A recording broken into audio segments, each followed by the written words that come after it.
Mecanismos da Mediunidade, de André Luiz, capítulo 25, Oração. Mediunidade e religião. Misturada à magia comum, a mediunidade é de todos os tempos do mundo.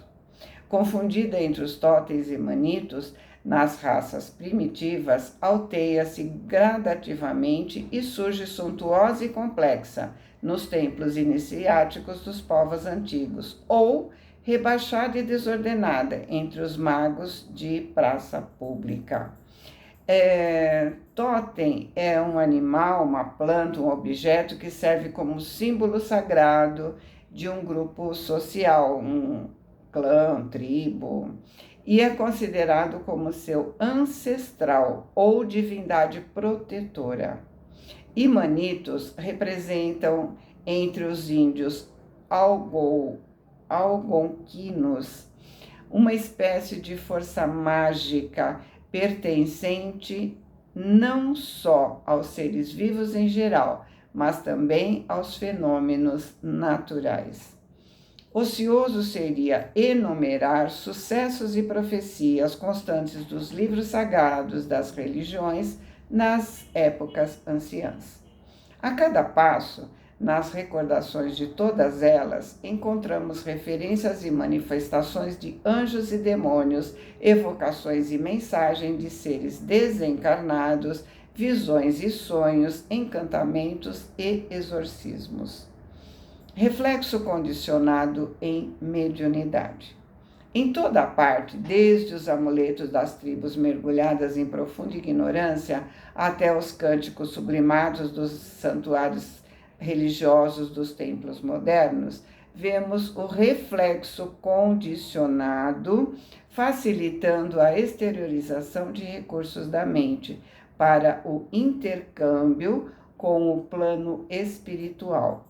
Ou seja, aquilo que aprendemos em encarnações anteriores estão em nós e, pelo reflexo condicionado, eles vêm à tona e facilitam os recursos de nossa mente. Talismãs e altares, vestes e paramentos, símbolos e imagens, vasos e perfumes não passam de petrechos destinados a incentivar a produção de ondas mentais, nesse ou naquele sentido, atraindo forças do mesmo tipo que as arremessadas pelo operador dessa ou daquela cerimônia mágica ou religiosa e pelas assembleias que os acompanham, visando a certos fins. Então, tudo isso que nós condicionamos como algo que nos ajuda, modificam as nossas ondas mentais para facilitar entrarmos em estado alterado de consciência. E compreendendo-se que os semelhantes se atraem, o bruxo que se vale da mandrágora para endereçar vibrações deprimentes a certa pessoa, a essa procura induzir a emissão de energias do mesmo naipe com que, à base de terror, assimila correntes mentais inferiores, prejudicando a si mesmo, sempre que não possua a integridade da consciência tranquila. Então, só lembrando que mandrágora é uma planta herbácea cujos frutos são chamados de maçã do diabo pelos árabes, né? Devido aos seus efeitos afrodisíacos. Mas o que ele está falando aqui é que o bruxo que, de certa forma, deseja prejudicar uma pessoa pode atingir o seu objetivo ou não, depende da sintonia dessa pessoa, né? Mas ele se prejudica, porque os pensamentos inferiores são dele, está com ele e fica com ele. Continuando, o sacerdote de classe elevada, toda vez que aproveita os elementos de sua fé para consolar um espírito desesperado, está induzindo-o à produção de raios mentais enobrecidos, com os quais forma um clima adequado à recepção do auxílio da esfera superior. Então, aquele que quer realmente ajudar, induz a pessoa a se modificar, a procurar ajuda do alto. O médico que encoraja o paciente, usando autoridade e doçura, inclina-o a gerar em favor de si mesmo oscilações mentais restaurativas pelas quais se relaciona com os poderes curativos ardentes em todos os cantos da natureza. O professor, estimulando o discípulo a dominar o aprendizado dessa ou daquela expressão, impulsiona-o a condicionar os elementos do próprio espírito, ajustando a sua onda mental para incorporar a carga de conhecimentos de que necessita. Então, ele está falando das ondas mentais. E nos exemplos vimos que aqueles que desejam mal acionam as ondas mentais para o mal, e aqueles que são do bem acionam as ondas mentais para a elevação. Buscam ativar o reflexo condicionado da pessoa para que ela se autocure, quer no sentido da cura física, no caso do médico, quer na cura espiritual com a busca do conhecimento. Grandeza da oração. Observamos em todos os momentos da alma, seja no repouso ou na atividade, dormindo ou acordado, o reflexo condicionado ou ação independente da vontade que se segue imediatamente a uma excitação externa, na base das operações da mente, objetivando esse ou aquele gênero de serviço. Daí resulta a necessidade da vigilância sobre as nossas próprias orientações, uma vez que somente a conduta reta sustenta o reto pensamento, e de posse do reto pensamento, a oração, qualquer que seja o nosso grau de cultura intelectual, é o mais elevado toque de indução, para que nos coloquemos para logo em regime de comunhão com as esferas superiores. De essência divina, a prece será sempre o reflexo positivamente sublimado do espírito, em qualquer posição, por obrigá-lo a despedir de si mesmo os elementos mais puros de que possa dispor. Então, a prece sempre é um processo de limpeza. No reconhecimento ou na petição, ou seja, no agradecimento ou no mais que a gente costuma fazer, que é pedir, somos pedintes inveterados, né? Na diligência ou no êxtase, na alegria ou na dor, na tranquilidade ou na aflição, ei-la exteriorizando a consciência que a formula em efusões indescritíveis sobre as quais as ondulações do céu corrigem o magnetismo torturado da criatura, presa no sofrimento educativo da terra, recompondo as suas faculdades profundas. Então, quando elevamos nosso pensamento em oração, trazemos à tona tudo o que temos de melhor. Isso ajuda a nos limparmos do magnetismo viciado pelo reflexo condicionado das energias que trazemos de encarnações anteriores, dos miasmas, das contaminações que ainda trazemos. Por isso a importância de orar e vigiar sempre. Orar ao acordar, orar ao ingerir um alimento, ao ingerir alguma medicação, ao desempenharmos algo, ao dormir, agradecendo o que conseguimos aprender naquele dia e nos prepararmos para que, enquanto nosso corpo de carne descanse e adormeça, possamos estar em trabalho ou em aprendizagem. A mente centralizada na oração pode ser comparada a uma flor estelar, aberta diante do infinito, absorvendo seu orvalho nutriente de vida e luz. Desculpa. Aliada à higiene do espírito, a prece representa o comutador das correntes mentais, lançando-as à sublimação. Equilíbrio e prece. É indispensável compreender que a inteligência encarnada conta com múltiplos meios de preservar o corpo físico em que se demora. Além dos inestimáveis serviços da pele e da mucosa intestinal que o defendem das intromissões indébitas de elementos físicos e químicos, prontos a arruinarem a sua estabilidade, o homem consegue mobilizar todo um sistema de quimioterapia bacteriana, atualmente em plena evolução para mais ampla eficiência com a antibiose ou atuação bacteriostática, impede a ação das bactérias, levada a efeito por determinadas unidades microbianas sobre outras na vanguarda dos processos imunológicos. Então, é possível conter com relativa segurança a febre tifoide, as desinterias, a tuberculose, as rickettsioses, que são doenças infecciosas causadas por carrapato, piolho, a psitacose, que são as doenças bacterianas causadas por ave, as infecções pulmonares e urinárias, etc. Entretanto, não acontece o mesmo quando nos referimos à atmosfera psicológica em que toda criatura se submerge na vida social do planeta.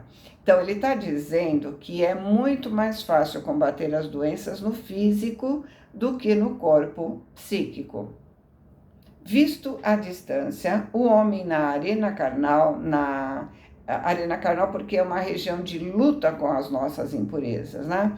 Então, visto à distância, o homem na arena carnal pode ser comparado a um viajante na selva de pensamentos heterogêneos, aprendendo, por intermédio de rudes exercícios, a encontrar o seu próprio caminho de libertação e de acesso.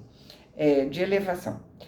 Mentalmente exposto a todas as influências psíquicas, de encarnados e desencarnados, para o bem ou para o mal, é necessário se eduque para governar os próprios impulsos, aperfeiçoando-se moral e intelectualmente para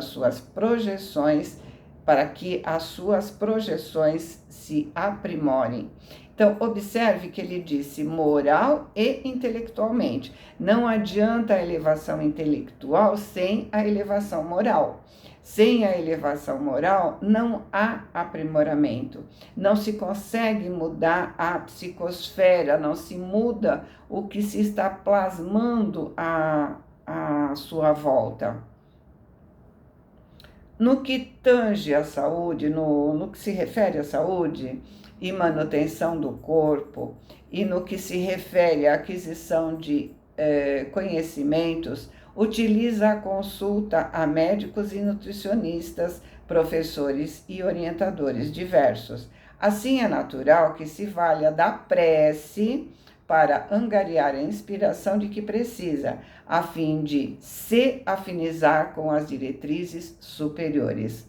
No circuito das forças estabelecido com a oração, a alma não apenas se predispõe a regenerar o equilíbrio das células físicas viciadas ou exaustas, através do influxo das energias renovadoras que incorpora espontaneamente, assimilando os raios da vida mais alta a que se dirige, mas também reflete as sugestões iluminativas das inteligências desencarnadas de condição mais nobre, com as quais se coloca em relação.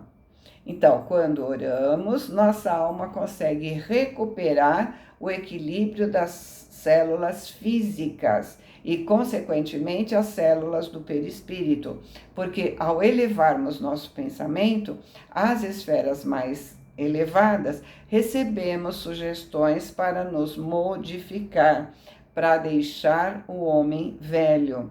Então, lembrando que ele disse, recebemos sugestões, porque, lembra, né? Os espíritos inferiores impõem. os superiores sugerem. Prece e renovação. Na floresta mental em que avança, o homem frequentemente se vê defrontado por vibrações subalternas que o golpeiam de rijo, levando-o à fadiga e à irritação. Sejam elas provenientes de ondas enfermiças, partidas dos desencarnados em posição de angústia e que partilham o seu clima psíquico, ou de oscilações desorientadas dos próprios companheiros terrestres desequilibrados a respirarem no seu ambiente. Então, no embaraço dos seus pensamentos, o homem recebe vibrações de espíritos inferiores através das brechas que ele abre com alguns desses pensamentos, com algumas conversas também, por isso que ele diz dos encarnados também. Naquela obsessão disfarçada que a gente viu no capítulo anterior, né? Aquela obsessão disfarçada que a gente não percebe. Mas a dica é, sentimos um cansaço que não sabemos de onde vem. Estamos irritados e não sabemos por quê. A resposta é, a vigilância foi baixada. Baixamos a sintonia. Portanto, entramos em sintonia com pensamentos e sentimentos mais densos, inferiores. E para sair dessa situação, é só elevar o pensamento através da oração sincera. Olha o que ele fala. Mas, assim que se envolva nas vibrações balsâmicas da prece, ergue o pensamento aos planos sublimados, de onde recolhe as ideias transformadoras dos espíritos benevolentes e amigos convertidos em vanguardeiros de seus passos na evolução. Orar constitui a fórmula básica da renovação íntima, pela qual divino entendimento desce do coração da vida para a vida do coração. Porém, semelhante atitude da alma não deve, em tempo algum, se resumir a simples pedir algo ao suprimento divino, mas pedir, acima de tudo, a compreensão quanto ao plano da sabedoria infinita, traçada para o seu próprio aperfeiçoamento, de maneira a aproveitar as oportunidades de trabalho e serviço no bem de todos, que vem a ser o bem de si mesma. Mediunidade e prece. A mediunidade na ordem superior da vida esteve sempre associada à oração, para se converter no instrumento da obra iluminativa do mundo. A oração é a força que abre a porta para o trabalho mediúnico. Entre os egípcios e hindus, chineses e persas, gregos e cipriotas, gauleses e romanos, a prece, expressando invocação ou louvor, adoração ou meditação, é o agente refletor do plano celeste sobre a alma do homem. Então, para que o contato seja com o plano superior, é preciso usar a prece. Orando, Moisés recolhe no Sinai os mandamentos que alicerçam a justiça de todos os tempos, e também, em prece, seja nas margens do Genezaré ou em pleno Tabor, respirando o silêncio do Getsemane ou nos braços da cruz, o Cristo revela na oração o reflexo condicionado da natureza divina, suscetível de facultar a sintonia entre a criatura e o Criador. Então, a oração é um reflexo condicionado de natureza divina, que permite a sintonia com os nossos mentores, com os nossos guardiães, com a espiritualidade maior. Ok? Fiquem com Deus, boa semana, amo vocês.